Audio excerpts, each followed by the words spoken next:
নমস্কাৰ এণ্ডক চাই থকা প্ৰত্যেকগৰাকী দৰ্শকক এই মুহূৰ্তত এটা ডাঙৰ খবৰ দিয়াৰ চেষ্টা কৰিছো মিয়াখেনা শৃংখল চলিহাক এবাৰ নাকি লগাবলৈ সাজু হৈছে মহিলা আৰু অসভ্য অভদ্ৰ বুলি শৃংখল চলিহাক গোৱাল গালি পাৰিছে এগৰাকী মহিলাই এবাৰ মিয়া নহয় খিলঞ্জীয়া মহিলা শৃংখলৰ বিৰুদ্ধে জাঙুৰ খাই উঠিছে শৃংখল চলিহাই উজনিত মিয়া খেলিবলৈ খিলঞ্জীয়াক একত্ৰিত হোৱাৰ আহ্বান জনাইছিল হাতত হেংনাং লৈ সাজু আছো বুলি বাৰে বাৰে মন্তব্য প্ৰকাশ কৰিছিল শৃংখল চলিহাই আৰু তাৰ পাছতেই এতিয়া শৃংখল চলিহাক নাকি লগাব লাগে বুলি মন্তব্য প্ৰকাশ কৰিছে এগৰাকী খিলঞ্জীয়া মহিলাই সমান্তৰালভাৱে কৈছে যে খিলঞ্জীয়া মহিলাই শান্তি বিচাৰে খিলঞ্জীয়া লোকে শান্তি বিচাৰে শৃংখল চলিহাই অনবৰতে মাৰিম কাটিম বুলি কিয় কৈ থাকে হেংদাং লোৱাৰ যোগ্যতা নাই শৃংখল চলিহাৰ আহুমৰ হে হেংদাং লোৱাৰ অধিকাৰ আছে আৰু শৃংখল চলিহাক অসভ্য অভদ্ৰ বুলি কৈ গোৱাল গালি পাৰিছে এগৰাকী মহিলাই মুহূৰ্তত সবিশেষ তথ্য লৈ অনাৰ চেষ্টা কৰিছো মুহূৰ্তত জনাইছো ডাঙৰ খবৰ মিয়াখেনা শৃংখল চলিহাক নাকি লগাবলৈ সাজু হৈছে এবাৰ মহিলা অসভ্য অভদ্ৰ বুলি শৃংখলক গোৱাল গালি পাৰিছে মহিলাই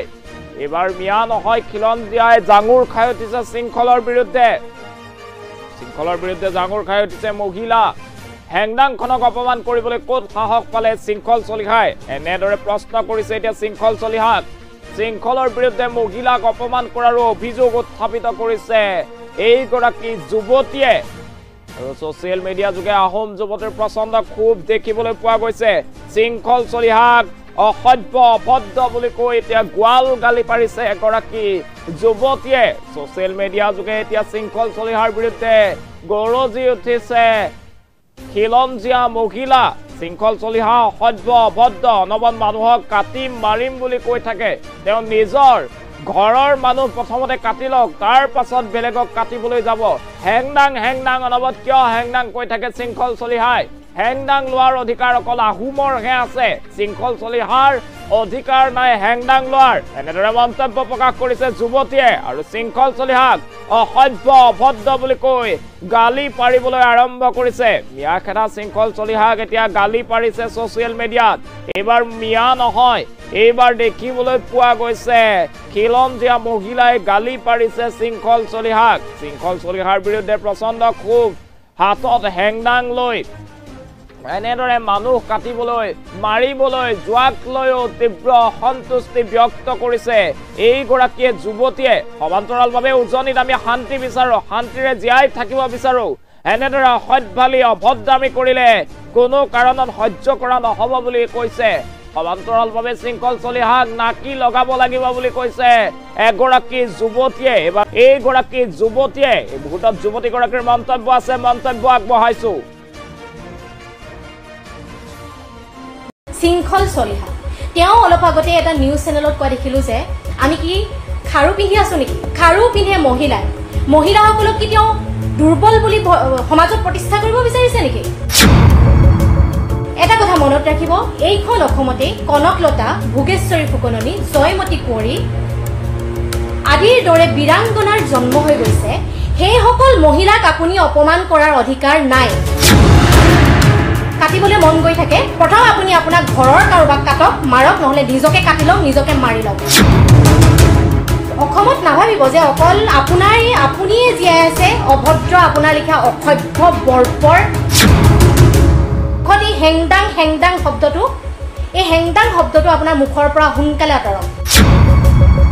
বৰ অসমৰ প্ৰতিষ্ঠাপক চাওলুং চুকাফাদেৱে হাতৰাজ সামৰি একৰাজ প্ৰতিষ্ঠা কৰি থৈ গৈছে তেওঁ অসমখনত শান্তি সম্প্ৰীতিৰ এখন সমাজ সৃষ্টি কৰি থৈ গৈছে আৰু সেই সমাজখনত বৰ্তমান এছাম ভণ্ড জাতীয়তাবাদীয়ে সাম্প্ৰদায়িকতাবাদৰ বীজ ৰোপণ কৰি অশান্তিময় পৰিৱেশ সৃষ্টি কৰি থকা দেখিবলৈ পোৱা গৈছে তাৰে ভিতৰত এজন প্ৰথম হৈছে শিৱসাগৰৰ এজন উগ্ৰ জাতীয়তাবাদী শৃংখল চলিহা তেওঁ অলপ আগতে এটা নিউজ চেনেলত কোৱা দেখিলো যে আমি কি খাৰু পিন্ধি আছো নেকি যে আমি কাৰোবালৈ ভয় কৰিম মানে তেওঁ কি বুজাব বিচাৰিলে খাৰু পিন্ধে মহিলাসকলক কি তেওঁ দুৰ্বল বুলি সমাজত প্ৰতিষ্ঠা কৰিব বিচাৰিছে নেকি আমি মহিলা দুৰ্বল নহয় আপুনি দুৰ্বল হ'ব পাৰে দুৰ্বল যিবিলাক দুৰ্বল মানুহ সেইবিলাকে বাহিৰত বেছি দম থকা দেখাবলৈ যায়। এটা কথা মনত ৰাখিব, এইখন অসমতে কনকলতা, ভোগেশ্বৰী ফুকননী, জয়মতী কুঁৱৰী আদিৰ দৰে বীৰাংগনাৰ জন্ম হৈ গৈছে। সেইসকল মহিলাক আপুনি অপমান কৰাৰ অধিকাৰ নাই। অকল সেইসকল বুলিয়ে নহয়, কোনো মহিলাক আপুনি খাৰু পিন্ধি কিবা কথা কৈ, এইবিলাক কথা কৈ দুৰ্বলতা দেখাবলৈ নাযাব মহিলাক। আৰু এটা কথা, আপুনি যে অকল আপোনাৰ মুখতে মাৰিম কাটিম এই শব্দবোৰ থাকে, এই শব্দবোৰ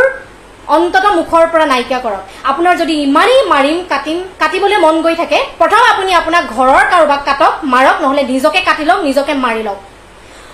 অসমত নাভাবিব যে অকল আপুনিয়ে জীয়াই আছে অভদ্ৰ, আপোনাৰ লিখা অসভ্য বৰ্বৰ। সমাজত ভদ্ৰ বিবেকবান ৰাইজো জীয়াই আছে, যি শান্তিত থাকিবলৈ বিচাৰে। আপোনাৰ যদি ইমানেই অসভ্যালি কৰিবলৈ মন আছে, আপুনি নিজৰ ঘৰত কৰক, নিজৰ পৰিয়ালৰ লগত কৰক। সমাজখনত বিষবাষ্প সৃষ্টি কৰি নাথাকিব। আৰু মুখত এই হেংদাং শব্দটো, এই হেংদাং শব্দটো আপোনাৰ মুখৰ পৰা সোনকালে আঁতৰক। হেংদাং লোৱাৰ অধিকাৰ আমাৰ আহোমসকলৰ আছে। এটা অনা আহোমে এনি টাইম হেংদাং লম এই শব্দটো কৈ নাথাকিব। হেংদাংখনক অপমান কৰি নাথাকিব দেই। অসহ্য লাগিছে আপোনাৰ এই অসভ্যালিবিলাক চাই। সমাজত ভদ্ৰ মানুহ জীয়াই আছে, সমাজত ভদ্ৰ মানুহে শান্তিত জীয়াই থাকিবলৈ বিচাৰে। আপোনাৰ লিখা এই সমাজত অশান্তি সৃষ্টি কৰি সমাজখনত থাকিব নোৱাৰা পৰিৱেশ সৃষ্টি কৰি নাথাকিব।